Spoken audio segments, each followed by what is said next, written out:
Vous écoutez un balado Innovation.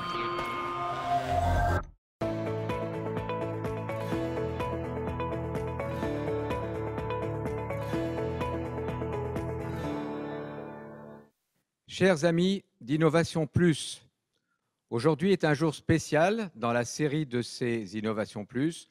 Nous avons un invité de marque, le ministre de la Santé et des Services sociaux, M. Christian Dubé, qui vient de déposer son plan santé et qui va nous expliquer aujourd'hui comment l'innovation va pouvoir permettre d'accélérer le changement de culture, la transformation du système et d'améliorer les soins et la santé de la population.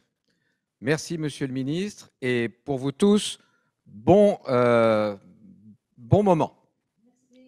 Merci, Dr. Brunet. Merci, Dr. Brunet. Merci. Bon matin à toutes et à tous. Quel plaisir de vous retrouver pour notre deuxième Innovation Plus, des rendez-vous matinaux, virtuels et bimensuels où je vais à la rencontre de grands experts et leaders dans le domaine de l'innovation en santé.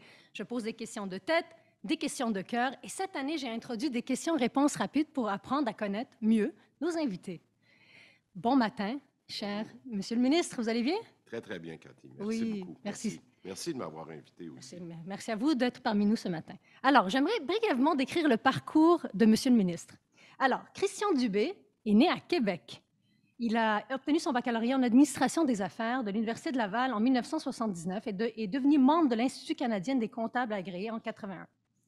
Depuis les débuts des années 80, M. Dubé travaille chez PricewaterhouseCoopers à Québec, Calgary et Montréal, et comme chef des finances corporatives, puis participe à la fondation de la firme Biron Lapierre Dubé et Associés en 1986.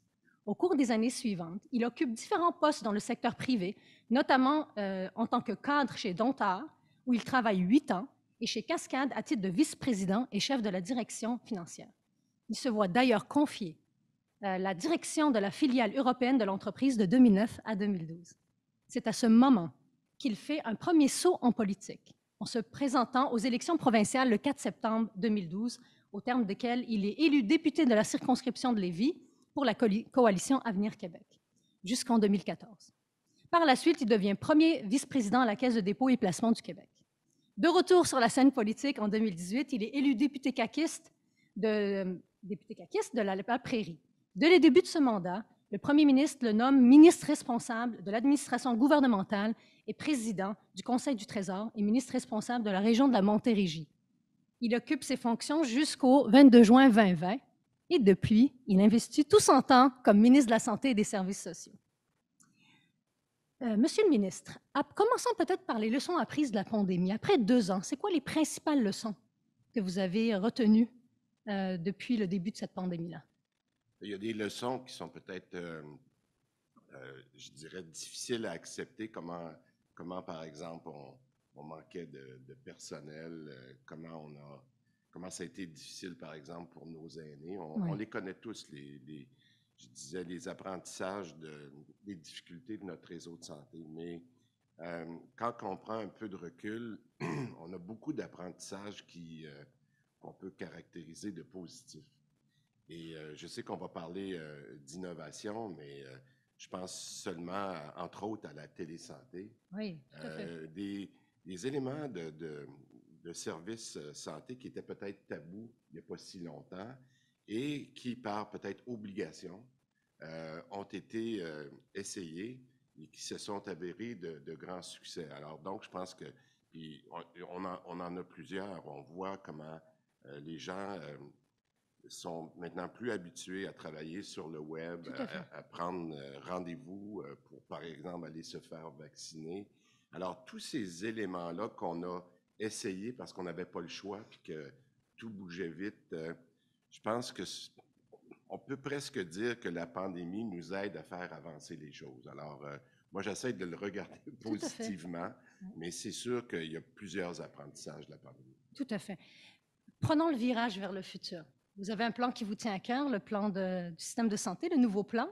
Pourquoi c'est important pour vous et quelle est la vision de ce plan-là pour la santé future des Québécoises et des Québécois? Bien, je l'ai dit cette semaine, si on ramène le plan de santé à 2 objectifs, c'est sûr que le patient, c'est ça qui me préoccupe. Donc, je me suis dit, comment on pourrait faire, comme c'est le cas dans certains pays européens, d'avoir une expérience patient qui est extraordinaire. 5 étoiles. 5 étoiles. J'ai eu la chance, justement, quand vous parliez de cascade, quand j'étais en Europe, j'ai travaillé, entre autres, à Zurich. Et le système de santé en Suisse est assez impressionnant. Puis, des files d'attente, ils ne connaissent pas ça. Vous allez pour un rendez-vous, c'est assez rapide. Alors, j'ai eu la chance de connaître quelques-uns de ces systèmes-là. Alors, pour moi, l'expérience patient, comment on peut améliorer l'accès à la première ligne, et puis pas seulement à un médecin, là, mais à un professionnel de la santé. Donc, pour moi, le premier objectif, c'est d'améliorer l'expérience patient des Québécois. Ça, c'est le premier objectif, puis il y a plusieurs déclinaisons de ça. Le deuxième objectif, il est pour les employés. Tout à fait. Moi, on a plus de 300 000 personnes directement qui travaillent dans le réseau, et ça ne compte pas les organismes communautaires et tout ça. Je pense qu'on peut se donner comme objectif qui est ambitieux, qu'un employeur de 300 000 personnes, il n'y en a pas beaucoup d'employeurs de 300 000 personnes au Québec, là, que ça devienne l'employeur de choix. Puis ça semble facile à dire, mais ça implique toutes sortes de choses. Ça implique de mieux travailler avec nos syndicats. Ça implique d'être capable de re-questionner encore des façons de faire. Alors, pour moi, parce qu'il nous manque de personnel, on l'a vu durant la pandémie, pour moi, être capable d'attirer, d'avoir de l'attraction sur un personnel qui viendrait nous joindre pour que, pas si lointain, on puisse être un employeur de choix. On va y aller tranquillement, mais ce sont mes deux objectifs, autant pour les Québécois que pour les employés. Tout à fait. Je vous invite, chers participants, d'aller consulter. Il y a un résumé très bien fait sur le site du ministère, sur le plan, les changements nécessaires, humains et performants. Dans ce plan-là, il y a quand même une rubrique sur l'innovation, l'importance des connaissances, des données. Comment voyez-vous l'innovation dans cette vision? Et dans ce plan, quelle est la logique de valeur? Parce que je sais que la valeur, ça vous tient à cœur, la création de valeur. En fait, j'ai eu la chance de travailler un petit peu dans la dernière année depuis l'arrivée de Joanne Castonguay, qui est la commissaire à la santé, là, qui est la fille de M. Claude Castonguay. Oui. Et qui a une notion pour la santé, qui a une vision pour la santé qui m'impressionne beaucoup. Elle a fait un rapport justement sur la première vague que j'ai trouvé très éclairant. Il y a plusieurs recommandations dans ça qui sont importantes. Mais lorsqu'elle arrive sur la question de valeur, elle dit que on a peut-être vu dans les services aux patients au cours des dernières années le volume de soins qu'on donnait. Est-ce qu'on performe en termes de volume, en termes de nombre de visites, etc. Mais très peu la valeur est prise en compte. Est-ce que lorsque le patient a été soigné, est-ce qu'on a amélioré sa qualité de vie par la suite? Alors ça serait peut-être une façon simple de résumer la notion de valeur. Donc, quand on regarde l'innovation, puis je sais que c'est important pour vous, c'est important pour le docteur Brunet puis votre équipe, moi je me dis, et c'est pour ça que je l'ai mis comme une des priorités, de notre plan, parce que je pense qu'on ne fait pas assez une priorité à l'innovation dans notre quotidien. Effectivement. Parce que moi, je viens d'un bagage où l'innovation dans les entreprises, c'était important, mais il fallait que ça soit presque un réflexe. Alors, on en parle beaucoup de l'innovation, mais ça ne fait pas partie de notre quotidien. Puis je pense que ça nous aiderait justement, un peu comme on l'a fait dans la pandémie. Tout à fait. Tantôt, on faisait le lien avec ça. Alors pour moi, on s'est retrouvé dans une situation où on était obligé d'innover. J'aimerais ça que ça devienne un réflexe. Voilà. Est-ce que vous pensez que c'est un vecteur de mobilisation pour le personnel sur le terrain? Ah, bien, définitivement, parce que si l'innovation, premièrement, si elle vient des gens, si elle vient du terrain, les gens sont excessivement motivés à faire partie de la solution. Tout à fait. Alors donc, je pense que si on se trouve des forums où l'innovation peut être rétribuée, puis pas de façon monétaire, là, mais d'être capable de dire, mon Dieu, on vous a écouté, puis regardez comment on change les choses. Moi, je pense que, en tout cas, on va le voir dans les prochaines années, mais j'ai l'impression que l'innovation ne sera plus capable de l'enlever. Tout à fait. Puis peut-être, avant qu'on passe aux questions de cœur, la place de la donnée. Écoutez, là, la donnée, là, vous parlez à quelqu'un pour qui c'est important. Puis on l'a vu, pas juste pour moi. Je reviens encore à la pandémie.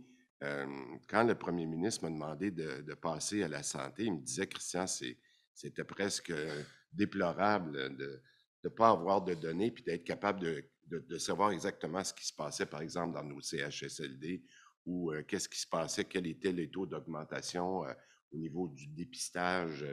On avait encore les fax, hein? Je vous conte une anecdote, là.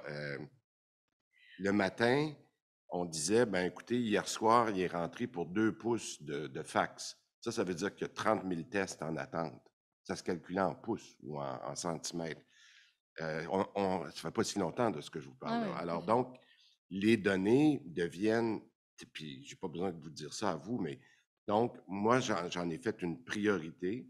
Et les données et les systèmes, ben, ça va ensemble. Si maintenant on a accès aux données, est-ce qu'on est capable de donner, entre autres à nos employés, mais aussi à nos gestionnaires, des systèmes performants pour donner de la valeur à ces données-là? Excellent. Passons aux questions de cœur. Premièrement, la première question, qu'est-ce qui vous motive au quotidien et surtout dans ce nouveau plan? Au quotidien, c'est que j'ai un petit peu de misère à ce qu'on soit les derniers de classe comme citoyen. Et je suis assez dur quand je dis ça, puis je me souviens quand j'étais en Europe et je regardais des systèmes, puis pas juste de santé, là, mais des systèmes de transport collectif. Et quand je revenais au Québec, je me disais, avec toutes les ressources qu'on a, avec la chance de vivre dans une démocratie qui est presque exemplaire, comment ça se fait qu'on n'est pas capable de faire mieux? Ça me dérange personnellement. Et donc, là, j'ai la chance, comme dirait le premier ministre, d'avoir un plat de bonbons d'opportunités qui est assez grand, hein? Oui, il est quand même Il assez, est assez quand grand, même oui. assez costaud. Alors donc, personnellement, ça vient me chercher beaucoup. Alors, il s'agit juste de ne pas s'étouffer dans le plat de bonbons, Effectivement. mais ça me motive beaucoup d'avoir la chance d'être avec une équipe, autant au cabinet, au ministère, dans le réseau, avec des gens comme vous qui veulent réussir. Donc, cette notion-là, pour moi, de s'améliorer, Oui. ça, pour moi, c'est fondamental. Puis c'est ça l'innovation, hein, C'est c'est ça. toujours s'améliorer pour Ouais. mieux répondre aux besoins de tous. Quels moyens vous vous êtes donné pour passer par les moments difficiles de la pandémie? Ma cabane à sucre. Mais oui, j'ai su J'ai ça. Ouais, ça a été une découverte pour moi aussi durant la pandémie parce que j'ai quelques érables alentour de la maison, puis, j'ai décidé parce qu'à un moment donné, il faut changer Oui. les idées Oui. et quand j'avais quelques heures, à un moment donné, je me suis acheté une petite bouilloire, puis j'ai commencé à faire ça, puis, là, je suis rendu très dangereux parce que je donne du sirop d'érable à mes amis, puis je pense qu'ils se sentent obligés de le prendre, mais on va, je vous dis ça un peu à la blague, mais il faut trouver des passe-temps qui viennent complètement nous changer du quotidien. Alors, cet après-midi, là, j'ai 1000 litres Oh, d'eau quand même. à bouillir. Alors, puis, j'espère que je pourrai faire des heureux dans les prochains Ah, je suis jours, là. convaincue. Voilà. Je suis convaincue. Pourquoi avez-vous accepté de relever le grand défi de ministre de la Santé et des Services sociaux? Premièrement, je ne savais pas que c'était si grand comme défi, pour être Ah honnête oui. avec vous, parce que j'ai toujours été quelqu'un de gestion, c'est sûr, de chiffres, mais aussi d'opération. Mais ce que je me suis rendu compte, si je compare par exemple le Trésor où j'étais avant, c'était vraiment concentré sur les chiffres, sur la finance, servir les autres ministères. Mais là, l'aspect opération de la santé, c'est vraiment venu me chercher. Et le premier ministre me l'avait dit, c'est le défi de ta carrière, surtout dans l'état où j'arrivais, parce que Ben oui. je suis arrivé juste à la fin de la première vague. Là, la première vague se terminait. Alors, je savais que ça allait être un défi, mais je peux vous dire que c'est probablement le plus grand défi que je vais avoir eu jusqu'à maintenant, là. Et comment votre passé a contribué à attaquer ces défis comme ministre de la Santé et des Services, tous vos apprentissages? Ben, Vous avez peut-être le plus grand apprentissage que j'ai eu, c'est peut-être celui que j'ai eu en Europe, parce que la dernière partie là, de mes années dans le privé, euh, quand j'étais responsable d'un certain nombre d'usines en Europe pour la compagnie Cascade, euh, les frères Lemaire, qui sont les fondateurs de cette entreprise-là, me disaient, c'est pas dans le bureau que tu vas parler aux employés, c'est en te promenant sur le terrain. Et j'ai eu la chance là, d'apprendre qu'est-ce que c'est que d'être sur le terrain tous les matins, de rentrer pour son corps de travail, d'être là de nuit quand la machine à carton continue de fonctionner. Et si je fais un parallèle avec le réseau de santé, où j'apprends le plus tous les jours, c'est quand je vais dans un hôpital ou quand je vais dans une GMF. Alors, c'est ça que j'ai appris du privé, c'est d'avoir cette proximité-là avec les employés, puis de comprendre leur quotidien, parce que c'est pas dans le bureau que tu vois ces choses-là. Alors ça m'a beaucoup préparé pour ça, surtout, je dirais particulièrement dans le contexte de la pandémie. Là, les gens sont toujours surpris parce que je fais toujours mes visites, la plupart du temps non planifiées, non annoncées. Je rentre par l'urgence et là, il y a toujours quelqu'un qui dit, mais qu'est-ce que vous faites ici? T'sais? Et je dis, ben, je viens vous voir. Puis là, je demande à dire, est-ce que je pourrais rencontrer quelques personnes? Puis j'aime bien ça surprendre. J'aime bien ça. Mais voilà. Puis votre présence est appréciée. On sait que vous aimez le terrain. Vous avez répondu à ma dernière question de cœur, mais je vais revenir, étant donné qu'on a un peu de temps. Le grand défi dans toutes les industries, c'est le talent. Ouais. Le développement de talent, la rétention, le développement de compétences. C'est l'enjeu de société de toutes les industries. Comment, je sais que vous le nommez dans votre plan. Ouais. Comment pouvez-vous peut-être me nommer quelques actions concrètes qu'on pourrait faire pour développer le talent, le maintenir, le fidéliser, puis le faire épanouir? Bien, commençons par la rétention, parce que on a 300 000 personnes qui ont eu, c'est encore plus difficile les 2 dernières années. Donc, pour moi, la rétention, c'est fondamental. Bon, prenons le cas des infirmières, là, je vais être très pratique. C'est sûr que toute cette notion-là de temps supplémentaire obligatoire, pour moi, c'est inacceptable. Bon, est-ce qu'on a été obligé d'en faire avec la pandémie? La réponse est oui, mais ça ne devrait pas être une méthode de gestion. Donc, quand je pense à rétention, il faut améliorer nos méthodes de travail, puis on est très clair là-dedans des engagements qu'on prend justement pour éviter des choses comme ça, des méthodes de gestion qui, à mon sens, sont dépassées, puis qu'on doit faire autrement. Ça, c'est pour, je dirais, la rétention.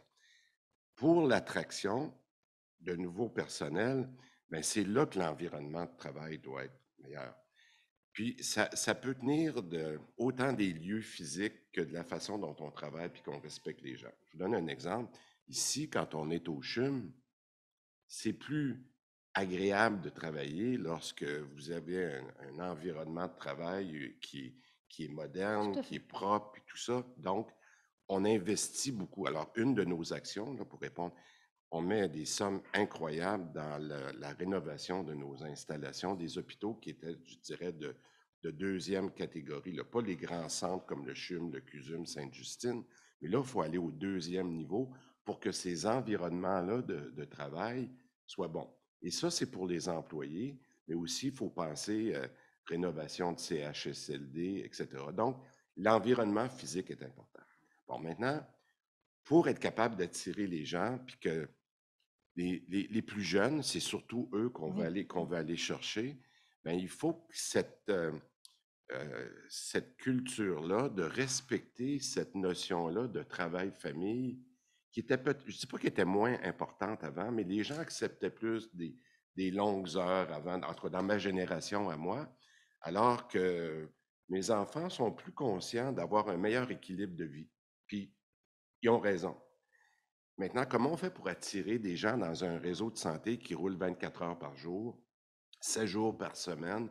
Comment on fait ça? Alors, je pense qu'une des actions très claires qu'on met là-dedans, c'est comment on va faire participer nos employés à cette gestion de l'horaire-là, pour que la grosse machine ne regarde pas ça de très loin, puis que quelqu'un qui gère 15 000 employés ait moins la connaissance du terrain de ce qui se passe dans tel CHSLD ou dans telle clinique. Vous suivez? Donc, cette attraction-là, et pour moi, c'est pour ça que c'est pas juste un thème. L'employeur de choix, il faut que les gens sentent que leurs gestionnaires ont à cœur de trouver ces solutions-là pour que les gens arrêtent de s'en aller ailleurs, parce que s'ils s'en vont, c'est parce qu'ils ne sont pas heureux puis ils pensent qu'ils peuvent avoir mieux ailleurs. Alors moi, l'attraction, pour moi, c'est important. Puis le faire avec des exemples comme ici, de montrer qu'on peut avoir un bel environnement de travail qui soit agréable, même dans un secteur comme la santé où le niveau de stress peut être assez élevé des fois. Mais si l'équipe est meilleure, de jamais être en sous-effectif alors qu'on est souvent en sous-effectif, comment on peut travailler à être en sur-effectif puis avoir la marge de manœuvre quand arrive des choses comme la pandémie. Alors donc, pour moi, attraction et rétention, puis dans le plan, on est assez clair sur des éléments. Là, on a un plan de match assez clair C'est là-dessus. super. Alors, chers participants, je vous invite à commencer à poser vos questions parce qu'il m'en reste pas tant que ça. Donc, la parole va être à vous dans quelques minutes. Alors, passons aux questions-réponses rapides. 60 secondes OK. de réponse. Donc, ça, c'est des questions personnelles. Comment vous décrochez au quotidien? Vous avez parlé de la cabane à sucre, mais Ouais. vous n'allez pas à votre cabane à sucre à tous les jours? Non, non, non, non. C'est mon petit plaisir du mois de C'est ça. mars-avril, là.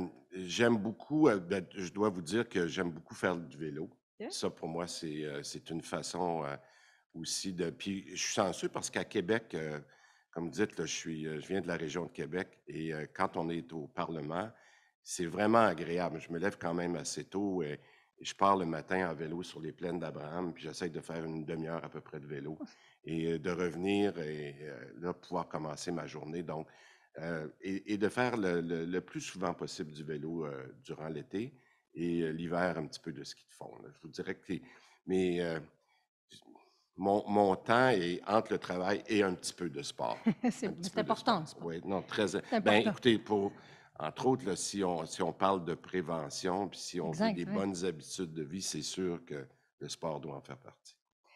Une de vos passions, une autre passion que vous pouvez nous partager. Vous avez dit sport, la cabane à sucre. Avez-vous une autre passion? J'aime beaucoup le vin.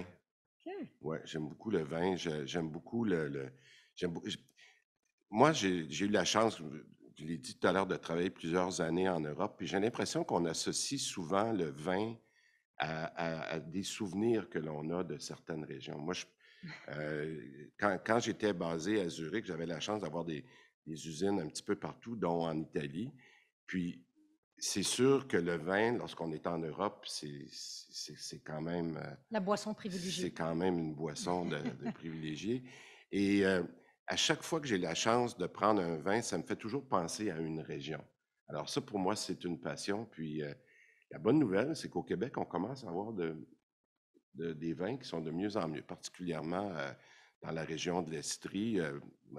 À Québec, il y en a aussi. Donc, de découvrir, puis là, on fait le parallèle avec l'innovation, mais qui aurait pensé il y a 20 ou 30 ans qu'on ferait des vins de qualité au Effectivement. Québec, hein?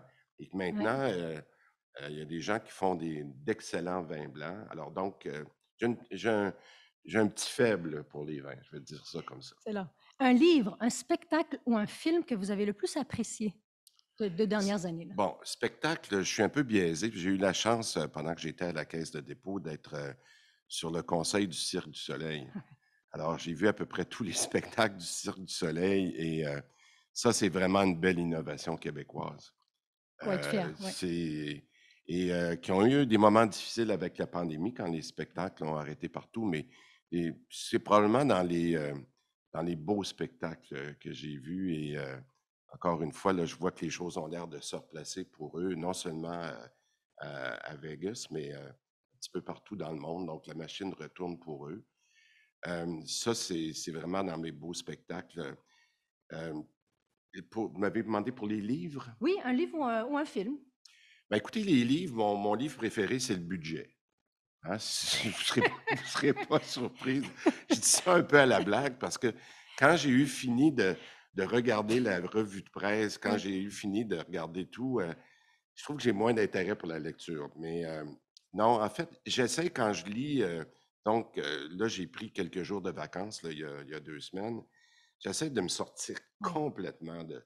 Alors là, je suis en train de lire la vie de Eric Molson. Ça s'appelle Bière et hockey. Ça, c'est le genre de choses qui me fait du bien parce que, bon, ben, c'est un peu comme tous les Québécois, Québécoises, j'aime le hockey. J'ai Ah, déjà moi joué au aussi. hockey. Vous aussi? J'adore le Ah hockey. oui, bon, Grande ben, fan. alors, le livre de M. Molson est intéressant parce que, bon, ben, c'est un personnage très introverti, moi, que je ne Effectivement. connaissais pas, un chimiste. Et là, on voit comment cette personne-là a pris une entreprise familiale, a fait sa marque du côté de la fabrication de bière. C'est écrit par sa belle-fille. Alors, une belle histoire. Mais des livres comme ça me passionne parce que j'apprends à connaître des gens. Puis en apprenant à connaître des gens qui ont marqué, tu prends aussi des trucs. Tu sais, quand J'ai beaucoup aimé, l'an dernier, durant les vacances des fêtes, j'ai lu quelques livres sur M. Churchill. J'ai Oui. beaucoup aimé ça, être capable de comprendre ce qu'il a vécu, ses hauts et ses bas en politique. En tout cas, c'est le genre de livre que j'aime lire sur des personnages Oui. qui peuvent marquer l'histoire puis qui peuvent faire une différence. Alors ça, c'est le genre d'intérêt que j'ai pour ça. Merci. Alors, c'est parti pour la période de questions. J'en vois déjà beaucoup. Je vais commencer avec la question relais, parce que dans Innovation Plus, les invités posent une question au prochain invité. Alors, Franz Ah bon? Saint-Élémy, le chancelier de l'Université de Montréal, vous pose la question suivante. Dans 10 ans, le Québec est innovant. L'économie va bien. La santé va bien. On a une génération très active et engagée. Comment fait-on pour assurer que les jeunes Québécoises et Québécois du primaire participent activement, peu importe d'où ils viennent, à cette richesse, à cette richesse et création de valeur? Bon, ça, c'est très, très bien. J'aime ça penser 10 ans. J'aime ça penser 10 ans. C'est une très bonne question parce que il faut être capable, selon moi, que l'enjeu de société soit beaucoup plus grand il est beaucoup plus grand que l'enjeu de santé.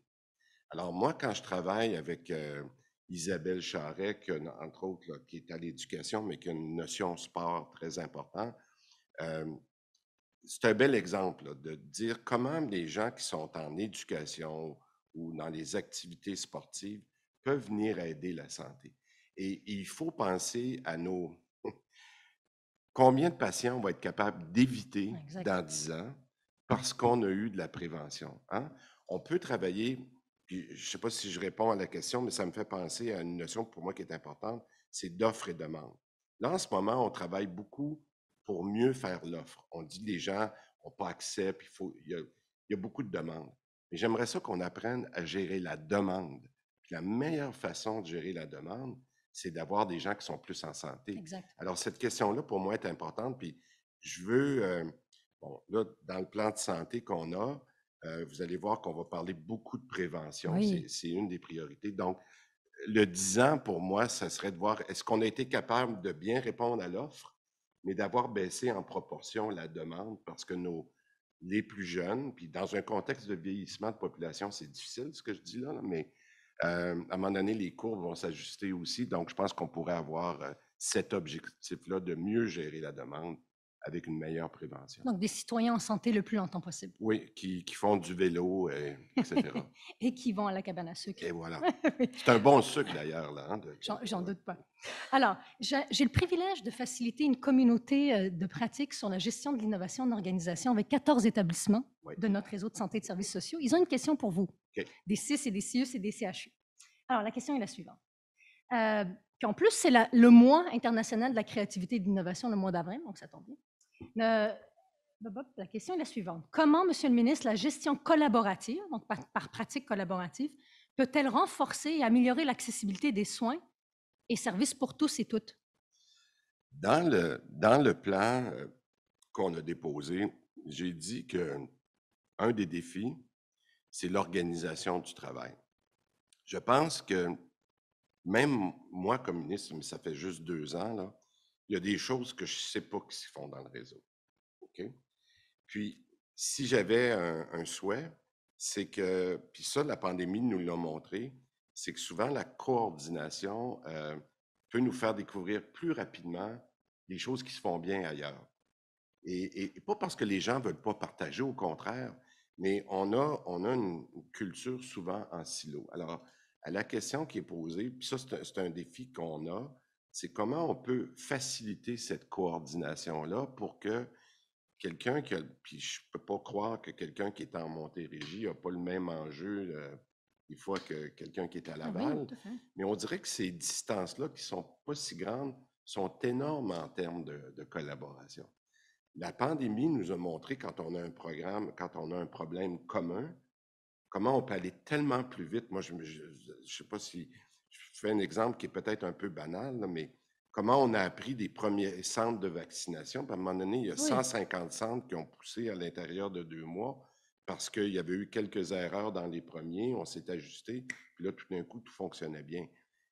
Alors, à cette question-là, moi, je me dis, puis je le vois là, au CHUM, mais ailleurs, cette coordination-là au niveau de l'innovation, pour moi, c'est le grand défi. Alors, euh, comment on passe de cette culture-là de vouloir innover, mais par rapport à des problèmes locaux, mais de faire partager ça aux autres le plus rapidement possible pour que les gens aillent plus rapidement dans la recherche de solutions.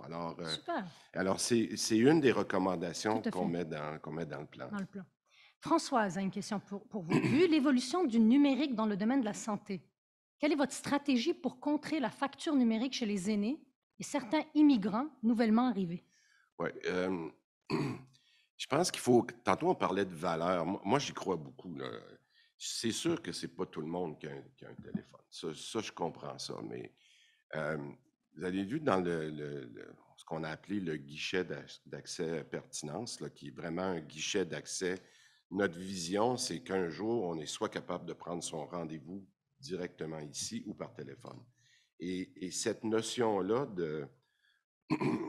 comment je dirais, de hybride, là. Je pense, je vous dirais, d'ici quelques années, est-ce que 80% des gens peuvent prendre leur rendez-vous par le web? Moi, je pense que oui. Mais cette portion-là, qui pour X raisons ne peut pas le faire, quel service on leur donne par Exact. téléphone ou qu'est-ce qu'on peut leur Oui. donner dans leur région, dans leur localité pour qu'ils puissent le faire de visu avec une personne? Alors, on a commencé à Rimouski et à Rivière-du-Loup à faire cette notion-là d'un guichet d'accès qui a très, très bien fonctionné, qu'on est en train de répliquer partout au Québec. Mais je pense qu'il faut qu'il y ait cette notion-là encore une fois, d'être axé sur le patient. C'est pas tout le monde euh, qui a cette connaissance-là du numérique. Alors, mais je pense qu'avec les jeunes qui poussent, ça va devenir ce pourcentage-là va être de moins en moins grand. Mais il y a une question de langue aussi. Exactement. Il y a pas juste Oui. une question d'âge, il y a une question de langue. Tout à fait. Alors, c'est un beau défi, mais on en parle beaucoup aussi dans le plan parce que moi, j'y crois beaucoup. Puis, quand j'ai des jeunes là, qui sont au cabinet avec moi, ils me challenge beaucoup là-dessus, là.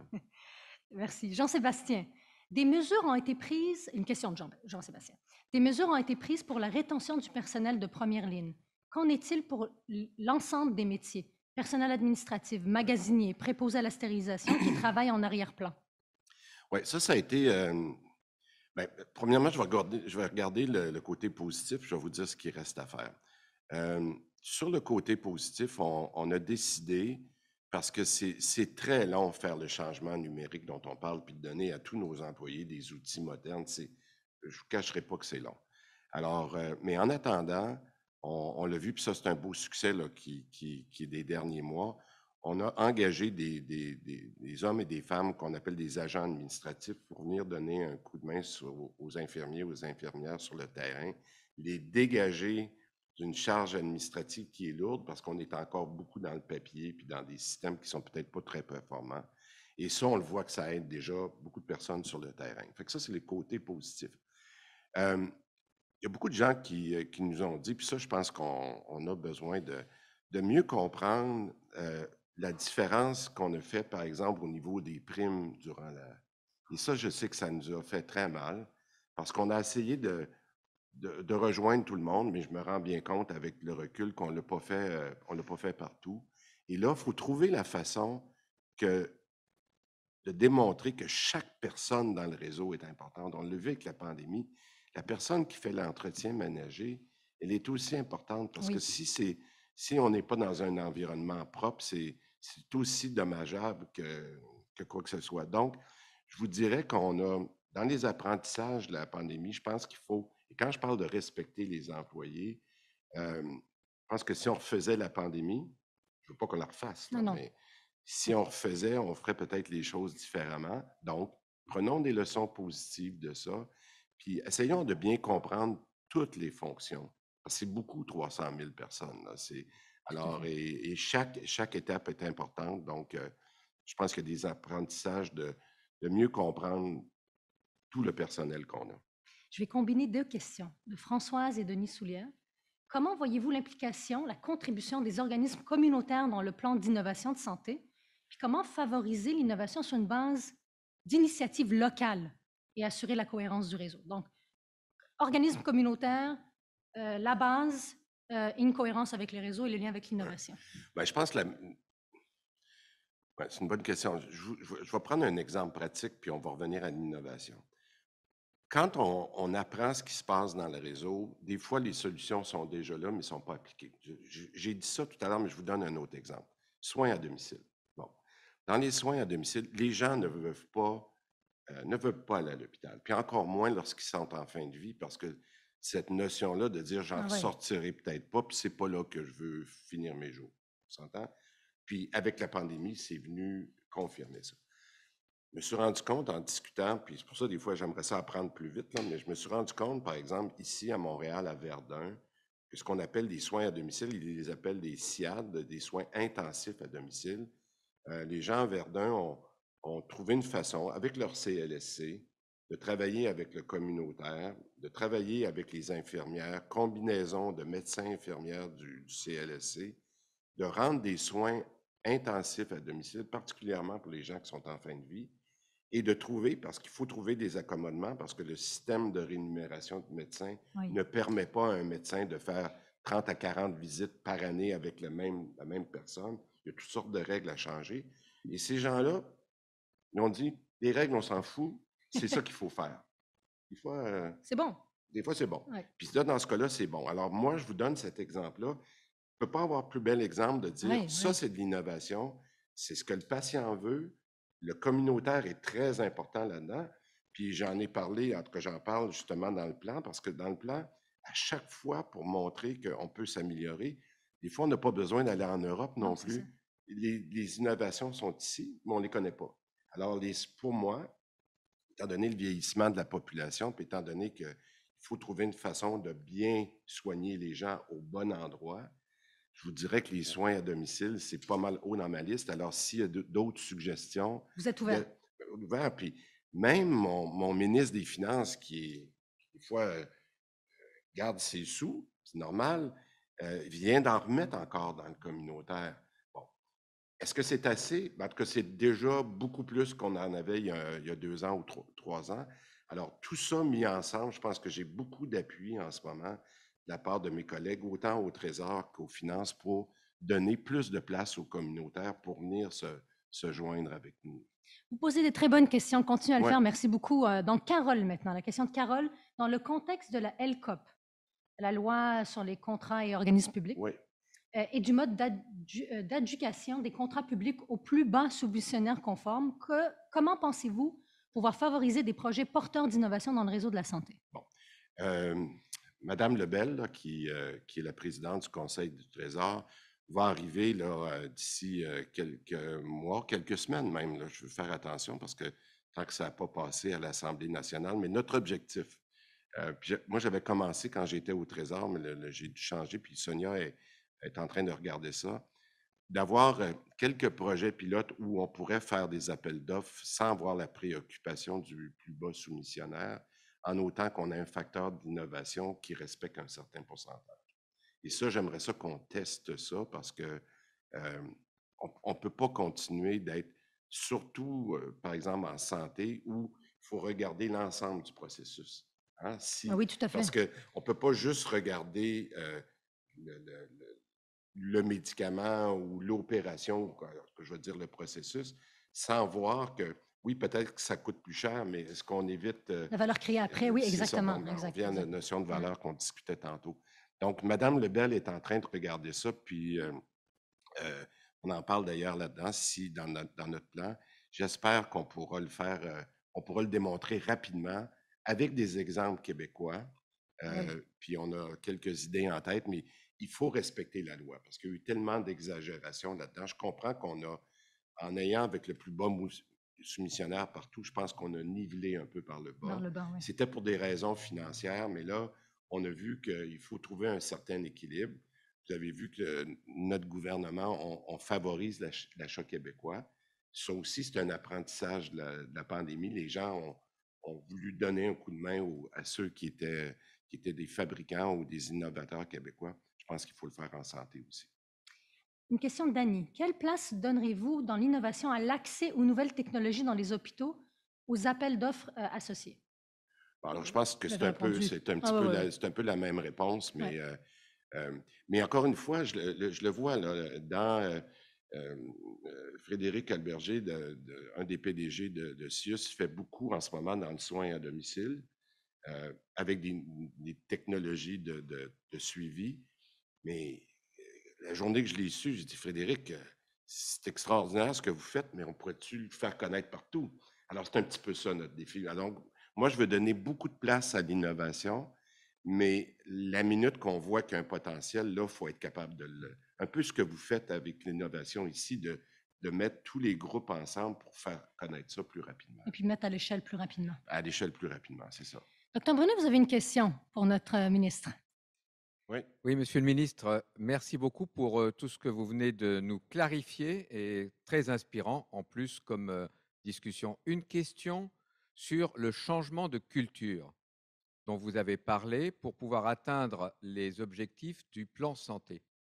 Que pensez-vous de l'enseignement et de la formation continue des acteurs comme élément de transformation et de changement de culture, que ce soit du patient ou du public, dans une vision de patient et public partenaire, ou que ce soit des intervenants du système de santé ou d'autres secteurs qui contribuent? Oui, c'est grand comme question, ça, M. Brunet, mais je vous dirais que la culture, c'est une question de réaliser qu'on ne peut pas continuer de faire des choses. Moi, je vais vous dire ce qui me dérange le plus dans la question de culture, c'est un climat de confrontation. Et pour ça, lorsqu'on peut faire des changements rapidement, c'est de trouver des personnes qui ont cette notion-là de respect des individus. D'abord et avant tout, avant de les former. Je m'excuse d'être aussi direct que ça parce que il faut qu'on ait des gestionnaires à tous les niveaux de l'organisation qui respectent les gens. Et à ce moment-là, moi, d'investir en formation, ça vaut la peine parce qu'on a des gens qui vont être capables de s'ajuster, d'apprendre. On a le plus bel exemple que j'ai, c'est des infirmières qui sont maintenant PDG de CIS et de Oui, CIUS. tout à fait. Mais c'est parce que dans leurs valeurs, c'est des gens qui sont allés dans le réseau de santé parce que ce qu'ils voulaient faire, c'est s'occuper des gens. Alors, c'est des gens pour qui je trouve que c'est important de former parce que c'est des gens qui vont, on ne perd pas ces valeurs-là. Au contraire, on veut les étendre, on veut les répandre aux gens avec qui on travaille. Moi, je trouve ça excessivement important. J'ai eu la chance, je reviens sur mes valeurs à moi, d'être formé par des gens qui respectaient les gens de terrain. Alors, pour moi, c'est comme si vous ne passez pas ce premier test-là, ça ne donne pas grand-chose à vous former. Mais pour ceux qui ont cette notion de respect-là, moi, je peux donner beaucoup, beaucoup de place pour que les gens viennent nous aider, puis qui peuvent grandir dans l'organisation. Super. Une dernière question rapide. Quelle est la place du développement durable, des innovations vertes en santé? Bien, je parle toujours du triangle, moi, quand je pense à développement durable. Il faut penser, quand on pense à développement durable, le premier point, c'est l'environnement. Donc, le premier point du triangle, c'est l'environnement. Le deuxième, il est au niveau économique, parce que tout à l'heure, on disait, est-ce que je peux avoir un nouveau processus, un nouveau médicament qui a cette notion-là de développement durable?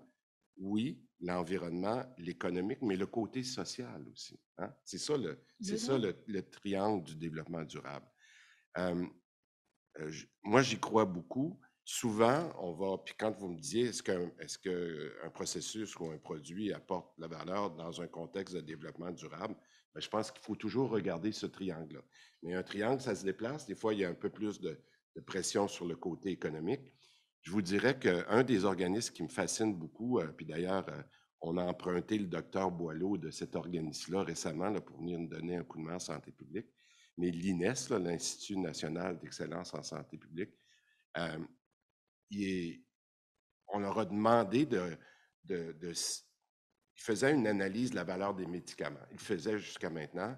On va leur demander d'étendre leur analyse pour inclure les processus, mais dans ce contexte-là, de dire qu'est-ce que ça peut, comment aider de côté sociétal, comment ça peut aider le côté environnemental, mais le côté économique aussi. Alors, l'INES, on en parle beaucoup dans le plan, va être appelé à une plus grande participation au niveau de la pertinence, autant des médicaments que des processus. On arrive à la fin. Quel est le message que vous voulez passer aux innovatrices et innovateurs, tout le personnel, les 300 000 Québécoises et Québécoises qui sont au service de la santé? Vous voulez qu'ils partent avec quel message? Faites-vous connaître.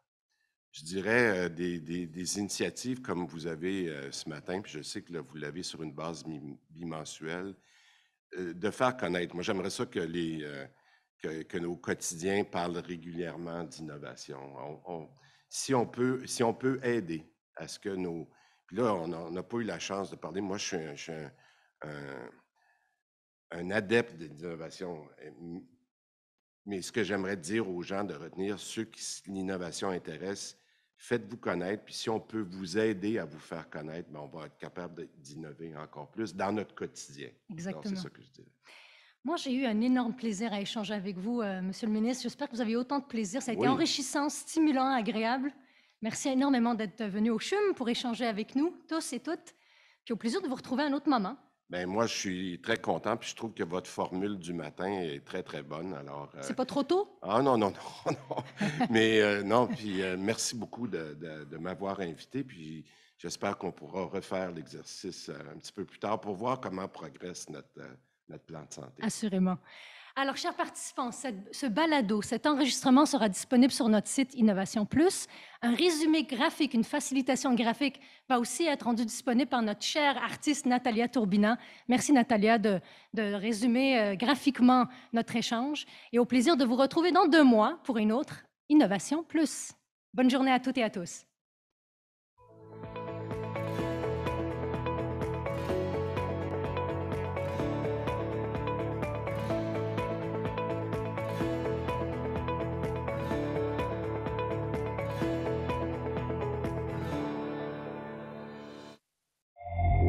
C'était un balado Innovaction.